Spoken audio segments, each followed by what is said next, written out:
සුබම සුබ දවසක් වේවා කියලා ප්‍රාර්ථනා කරනවා. අද අපි කතා කරන්නේ මේ නිවසකට ආශිර්වාද කරන්නේ කොහොමද කියන එක. ඉතින් අපි නිවසකට ආශිර්වාද කරන්න එක ඉස්සර ඉඳන්ම කරලා තියෙනවා. ඉස්සර මිනිස්සයා සපත්තු දාන්නේ නැහැ. ඉතින් එයා කොහේ ගිහිල්ලා ආවත් වතුර කලේ තියෙනවා. එතන කළු ගල් පොත්තක් තියෙනවා. එතනට ගිහිල්ලා කකුල් අතුල්ලා සෝදගෙන තමයි එයා එන්නේ. ඒ වතුර කලෙන් පොල් කට්ටකට වතුර දාන්නේ. ඒ තරම් ගෙදරට එයා ආශිර්වාද කරා. එයා ගේ රැක්කා. ඒ වගේමයි දාඩිය පිටින් ගෙදරට එන්නේ නැහැ. පිළ තියෙනවා. ඉතින් ඒ පිළේ වාඩලා එයා තේසප්පායම වෙලා පොඩ්ඩක් කාට එකක් එහෙම බීලා ඊට පස්සේ ඇඳුම් වෙනම දාලා ඇඟ නාලා කර නාලා එහෙම තමයි ගේ ඇතුළට යන්නේ. ඒ තරම් මිනිස්සු ගෙට ආශිර්වාද කරා. දැන් අය බලන්නකො. කොහේ ගිහිල්ලාමත් සපත්තු සෙරපු පිටින් ගේ ඇතුළට යනවා. දෙයක් ගන්න දෙයක් නැහැ. අන්තිමට ඒක සාධාරණ. ඒ හින්දා තමයි ෂූ රැක් එකක් තියෙන්නේ ඉස්සර. ඒතර ඒ වගේ එකක් තියෙනවා නම් අපි එතනට දැම්මා Tamanට ඇතුලේ ඇවිදින්න ස්ලිප් එකක් ඕන නම් ස්ලිප් එක දාන්න Taman ඇවිදින්න පුළුවන්. දැන් ඒක යන්න පුළුවන්. දැන් මගේ ඔෆිස් එක නම් මම කැමති නෑ නේ ඇතුලට එනකොට. සපත්තු දාගන්න මම වෙනම ගහලා තියෙන ඉස්සර. දැන් ඔෆිස් එකට ආපේ දන්නවනේ. සපත්තු ගලවන්න ඕන. මොකද මම කැමති නෑ මේ අපිරිසුදුකම ආයි අරන් යන්න. ඉතින් ඒක නිසා ලෙඩ රෝග ඔක්කොම අපි ගේ ඇතුලට ගේනවනේ. පාරේ අරයම කෙල ගහලා තියෙනවා. මේවා පාගෙන ආවිලා ආයි ගේ ඇතුලට යනවා. දැන් ඒතර ඔයගොල්ලෝ හරි ඒක අපි ගන්න ගෙදරට ආශිර්වාදයක්.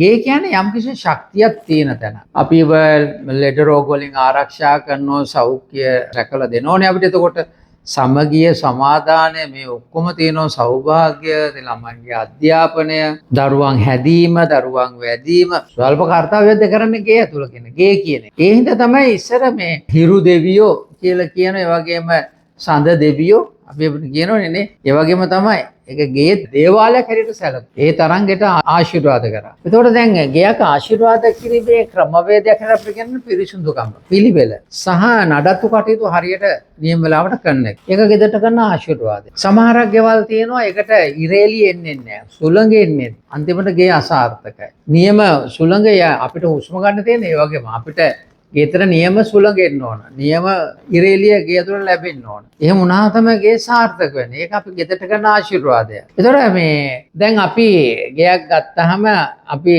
දැන් නම් අය හුඟක් අඩුයි කරනවා. නමුත් පන්සල් වගේ දේවල් පූජනීය ස්ථාන වල දැන් මේක වැඩි වෙලා තියෙනවා.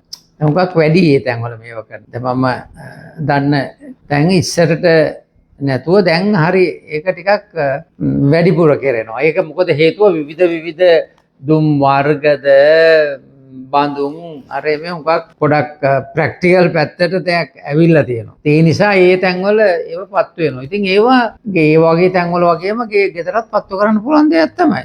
දුම් ඇල්ලීම අනිවාර්යෙන් ගෙදරකට ඉඳලා හිටලා කරන්න ඕන. දුම් ගැසීම. ඉතින් ඒ නිසා ඇත්තටම ගෙදර තියෙන දුර්ගන්ධය අයින් වෙනවා. ඒ වගේමයි ඉස්සර දුම් ඇල්ලීම ප්‍රධාන වශයෙන් කරේ බලවේග අයින් කිරීම තමයි දුමෙන් සිද්ධ කරේ. ඉතින් කෙසේ නමුත් දුම කියන එක ඉතාම වැදගත්.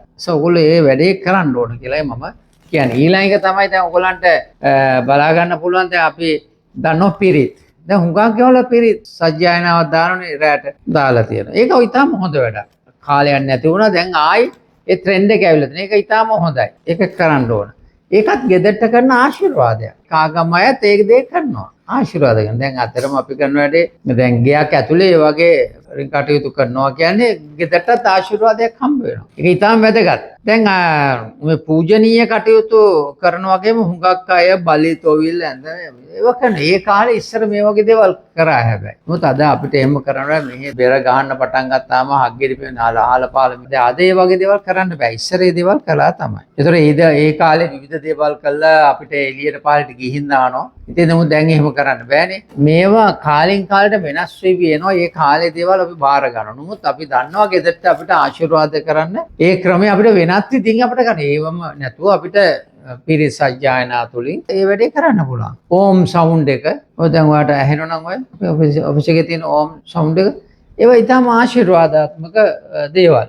අනිත් එක තමයි දැන් අපේ මේ තමන්ගේ ගෙයක් පිරිසුදු කරලා දුම් අල්ලලා මම නිතරම කියන්නේ ගේ හිනහෙන හැටි බලන්න කියලා පොඩ්ඩක් එළියට ගිහිල්ලා. ගේ පුදුම විදියට සන්තෝෂයක් දරනවා. ගෙට සැලකුවා නේද කියලා. ඒක අජීවී වස්තුවක් වුණාට පුදුම සජීවී විදියට ඒක පේනවා. ගේකට සලකන්නේ නැහැ කියන එක එළියම කියන්න පුළුවන් නේ.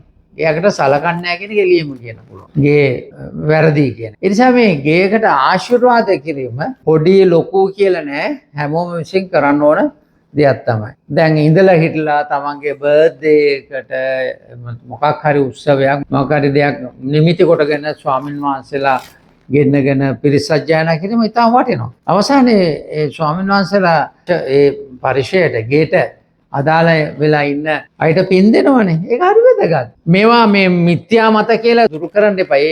ඒ ඇවිල්ලා මේ නැනමද කුකිවි කියලා මතක නේද කවියක් තියෙන. ඒ අයගේ අදහස්. ඒ නිසා අපි උත්සාහ කරන්න ඕන තමන් ඉන්න ගෙදර තමන් හැදෙන වැදෙන වැඩුණු තැන මේකට ආශිර්වාද කරන්න. ඒ වගේම තමයි සතුන්ට හිංසා පීඩා කරන්න එපා. ගෙට හොඳටම දැනෙනවා. හොඳටම දැනෙනවා. මේ වගේ දේවල් තුලින් ඔයගොල්ලන්ගේ සාර්ථක කරගන්න, සල්ලියක් නැතුව සාර්ථක කරගන්න කුරුල්ලන්ට කැම දෙන එක ආශිර්වාදයක් ගෙදර. මල් ඉන්දලා මල් පිපෙන එක ගෙදරට ආශිර්වාද සම්පූර්ණ හොඳ ආශිර්වාදයක්. මේ වගේ දේවල් කරන්න. ඉතින් මේ තුලින් ඔයගොල්ලන්ගේ නිවස සාර්ථක කරගන්න ඔයගොල්ලන්ට හැකියාවක් ලැබෙනවා. ඒ සඳහා නැනනුවන පහළ වේවායි කියලා මම ප්‍රාර්ථනා කරනවා. එහෙනම් බොහොම ස්තුතියි. අපි ඉක්මනට හම්බෙමු. අර ක්ලාස් එකක් පටන් ගත්තනේ.